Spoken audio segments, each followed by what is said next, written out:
Janganlah takut pergi ke Mizraim, karena aku akan menjadikan engkau sebagai bangsa yang besar di sana. Aku akan turun bersamamu ke Mizraim. Akan turun bersamamu.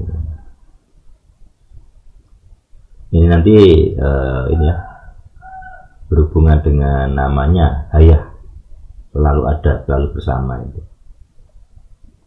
Anak-anak Yehuda, Onan, Sela, Peret, Sirah. Jadi Peret Sirah ini dari Tamar, dari menantu. Dari Kejadian 46 ya kita bisa belajar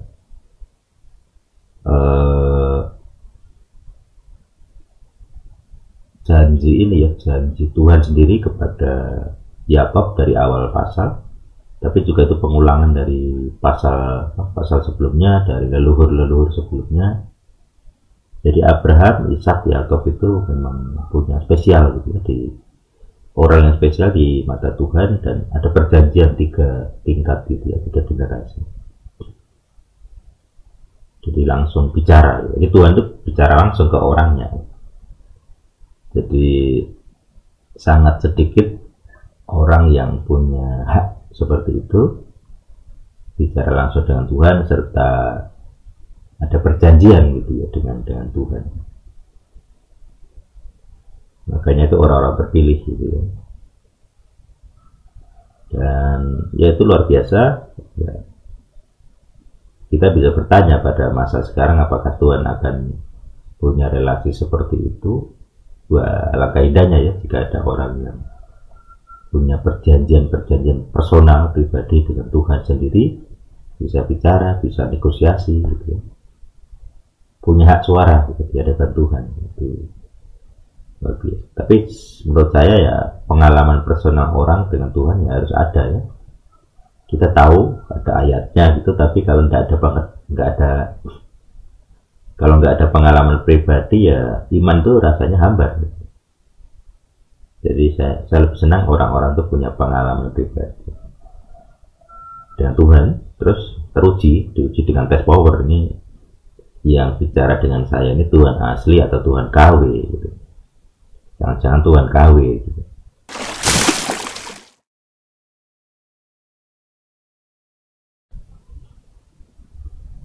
Shalom Aleichem, kita berjumpa kembali dalam Translation Diary. Kita masuk ke Kejadian 46. Kemudian Israel berangkat beserta segala miliknya. Dia tiba di Berseba dan lalu dia mempersembahkan kurban kepada Tuhan bapaknya Ishak. Tuhan bersabda kepada Israel dalam penglihatan malam. Dia bersabda, Yakub, Yakub. Dia menjawab, inilah aku. Lalu dia bersabda, akulah Tuhan, Tuhan bapakmu. Janganlah takut pergi ke Mizraim, karena aku akan menjadikan engkau sebagai bangsa yang besar di sana. Nah, diberi janji lagi. Ini Israel tidak minta ada perjanjian gitu ya, tapi Tuhan ini semangat sekali berjanji gitu, menyertai, ngomong gitu. Apakah Tuhanmu bisa ngomong kepadamu? Nah, kalau tidak pernah, jangan KW Tuhanmu. Janganlah takut pergi ke Mizraim, karena aku akan menjadikan engkau sebagai bangsa yang besar di sana. Aku akan turun bersamamu ke Mizraim. Akan turun bersamamu. Ini nanti ini ya, berhubungan dengan namanya Hayah, selalu ada, selalu bersama itu. Aku juga akan sungguh-sungguh membawa engkau kembali. Dan Yosef akan menaruh tangannya di atas mata. Nah, ini waktu kematian ya, tangannya yang menutup mata Yakub. Tangan Yosef yang akan menutup mata Yakub. Itu maksudnya.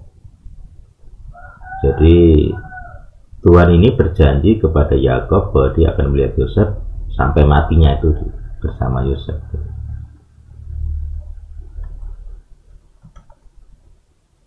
Kemudian Yakub bangkit dari Berseba.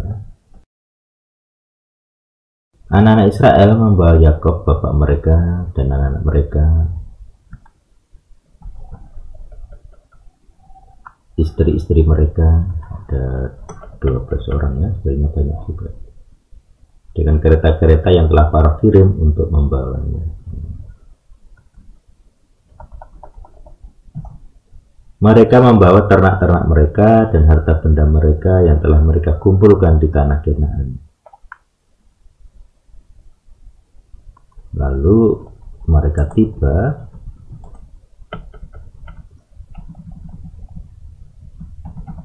di Misraim, Yakub dan seluruh keturunannya, anak-anaknya dan cucu-cucunya bersamanya, anak-anak perempuannya dan cucu-cucu perempuannya, bahkan seluruh keturunannya dibawa masuk bersamanya ke Misraim. Ini daftar silsilah ya. Inilah nama-nama keturunan Israel yang telah tiba di Misraim, Yakub dan anak-anaknya. Ruben, anak sulung Yakub. Nah, urut ini silsilahnya. Anak-anak Ruben, Henok. Henok atau Hanok, kita lihat pengucapannya bagaimana. Palu, Hezron, dan Karmi. Ini daftar cucu-cucunya ini. Yakub. Anak-anak Simeon, Yemuel, anak kedua ya. Yamin, Ohad,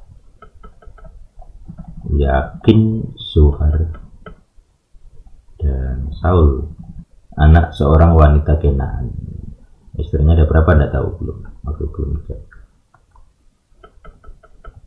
Anak-anak Lewi, Gerson, Kehat, dan Merari.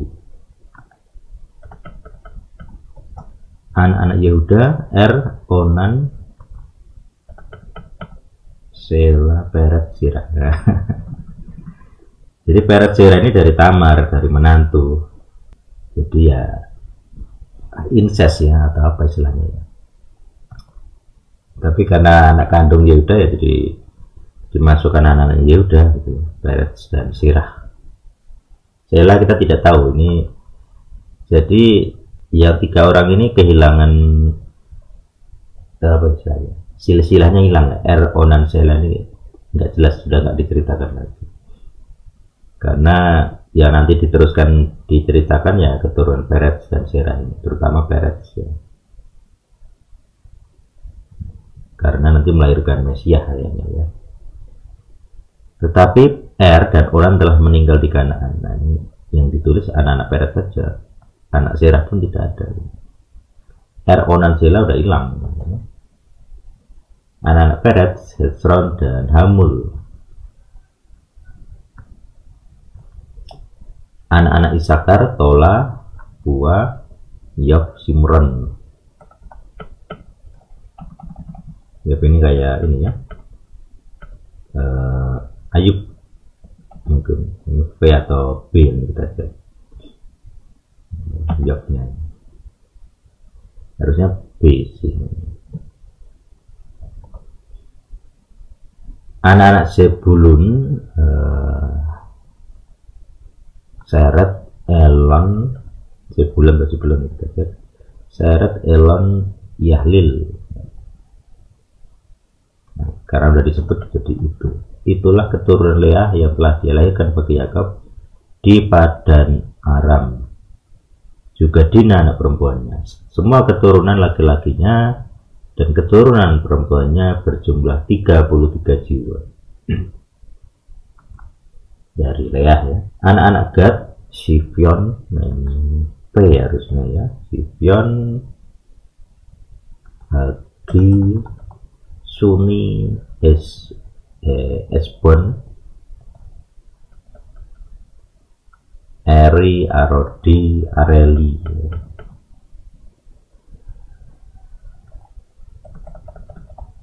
Anak-anak Aser, Imna, Yiswa, Yiswi, Yiswi kayak kembar aja. Dan Beria serta Sera saudara perempuan. Nah, banyak lakinya ya. Kemudian yang disebut hanya anak-anak Beria yang Yaser, yang lain kemana?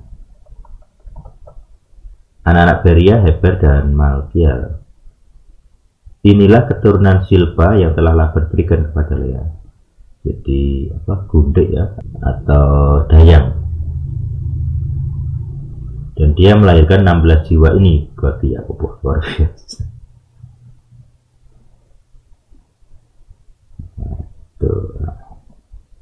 Ini itulah keturunan Silpa yang telah Laban berikan kepada Lea, anak perempuannya. Itu dari Lea dan Silpa ya. Sekarang ke Bilha, Rachel dan Bilha. Anak-anak Rachel istri Yakob adalah Yosef dan Binyamin. Jadi ini silsilah dari Rachel. Lahirlah bagi Yosef di tanah Misraim Menaseh dan Efraim yang telah Asnat anak perempuan Potifera Kohen Dion lahirkan baginya.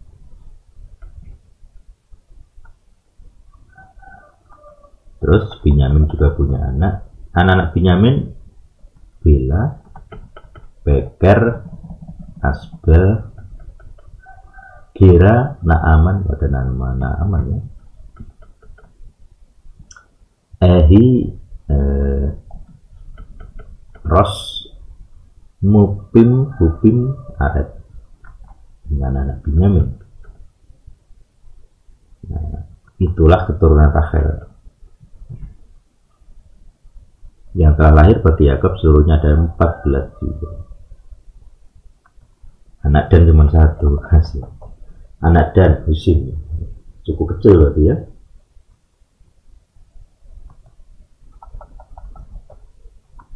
Anak-anak Naftali, Yahjael, Guni, Yeser, Silam, Yeser dan Silem. Inilah keturunan Bilha yang telah Laban berikan kepada Rachel, anak perempuannya, dan dia melahirkan 7 jiwa ini seluruhnya bagi Yakob. Jadi itulah ya. Semua jiwa yang datang bersama Yakob di Misraim yang keluar dari kantong benihnya, di luar daripada istri-istri, di luar dari para istri anak-anak Yakob, seluruhnya ada 66 jiwa, semua jiwa. Oh, berarti dia punya ini ya, di luar para istri. Dia punya gundik lagi berarti ini, tidak hanya 4 ini. Ya, berarti punya gundik lagi harusnya ya, 66 jiwa. Di luar dari para istri ya. Anak-anak Yosef yang lahir bagian di Misraim ada 2 jiwa. Ini tadi ya, Menaseh, Efraim. Seluruh isi keluarga Yakob yang datang di Misraim ada 77 jiwa. Oke, yang 66 jiwa itu yang anak kandung Yakob di luar dari para istri Yakob. Yang kita cek lagi apakah punya gundik lagi. Terus dia telah mengutus Yehuda lebih dulu. Oke. Dia telah mengutus Yehuda lebih dulu kepada Yosef untuk memberi petunjuk di depannya menuju Gosen. Maka mereka sampai di tanah Gosen. Ya. Lalu Yosef memasang keretanya dan berangkat untuk menemui Israel,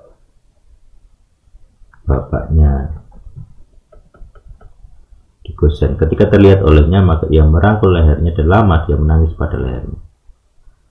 Seperti mengharukan ini ya. Israel yang menangis, Yosef ya menangis. Israel berkata kepada Yosef, bolehlah aku mati sekarang, sesudah aku melihat wajahmu, karena engkau masih hidup. Jadi ya namanya puluhan tahun gak ketemu ya. Yosef berkata kepada saudara-saudaranya dan kepada keluarga bapaknya,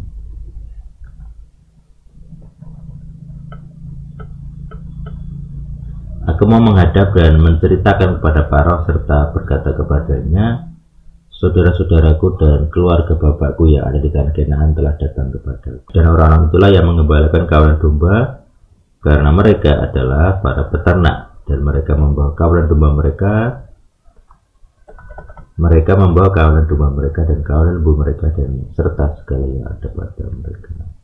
Apa ini? Lalu akan terjadi, ini biasanya ayat ya. Iya.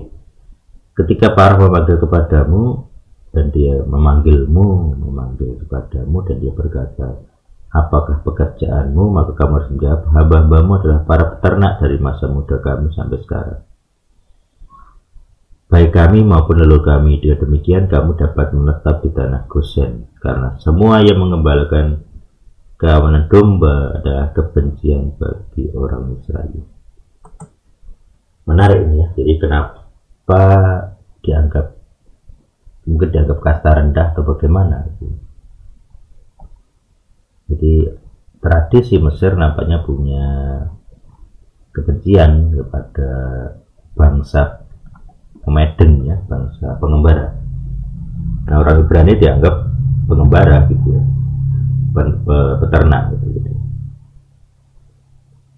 Yaitu wajar sih, tiap bangsa punya preferensi masing-masing. Makanya Yosef makan juga tidak bisa satu meja dengan orang Mesir, dengan Faro sendiri ya. Dia beda bangsa gitu. Dari Kejadian 46 ya kita bisa belajar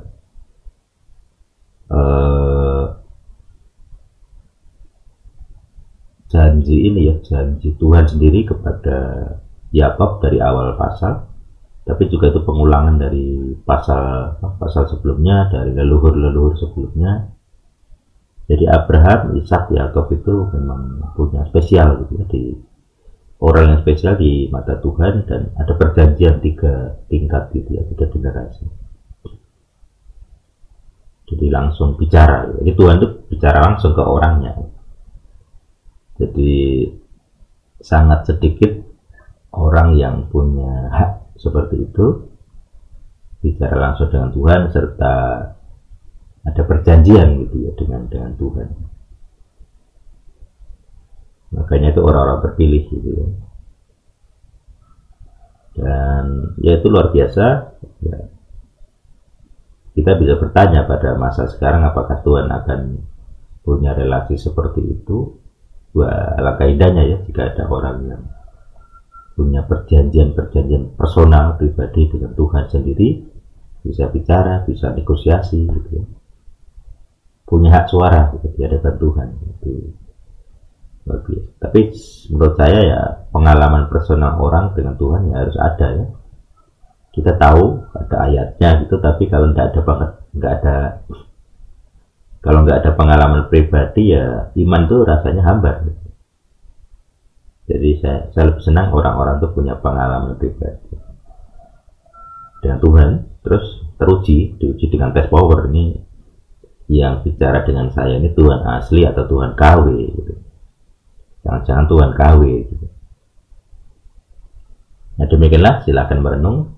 Anda bisa belajar apa dari pasal 46. Tuhan yang hidup bersama kita. Amin.